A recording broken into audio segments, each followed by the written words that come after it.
rematch of last year's NFC Divisional Playoff game between the New Orleans Saints and Minnesota Vikings takes place here in Week 8 of the NFL season. Let's take a look at some of the X factors for both teams in this matchup, starting with the visiting New Orleans Saints. On the offensive side of the ball, because of the Vikings' ability to stop the run, I would expect the Saints to come into this ball game wanting to utilize their passing game to set up the run.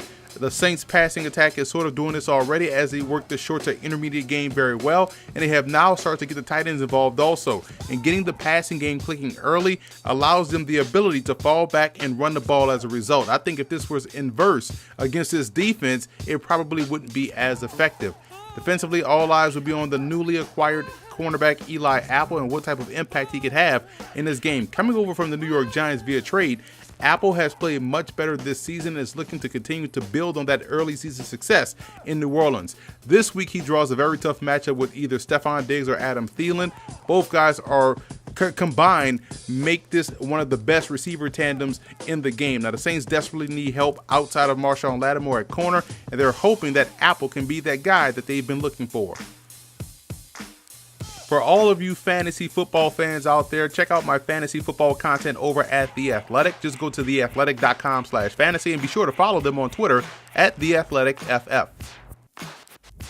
Moving over to the Vikings in this ball game, and it's all about situational football for Kirk Cousins. He has to do a better job on third downs and inside the red zone. Now, Cousins is a see it, throw it type of a passer, which tends to let beat defensive backs back into the play and also causes some of his passes to be batted at the line of scrimmage, both of which contribute to the offense not being able to sustain drives or finish them often with touchdowns. Now, looking back at his last season matchup against New Orleans in the Superdome, it was his lack of situational play that allowed the Saints to come back and win that ball game against the Redskins. So needless to say, number 8 has to play much better this time around. Defensively, the defensive front of the Minnesota Vikings does a great job in winning one-on-one battles up front, which causes a ton of problems for opposing offenses that are trying to run the football, and it also screws up pass protection as well. The Saints are dealing with some depth issues up front because of injuries, and if this defensive line can set up shop in the opposing backfield like they did last week against the New York Jets, they could really limit what the Saints want to do offensively as a result.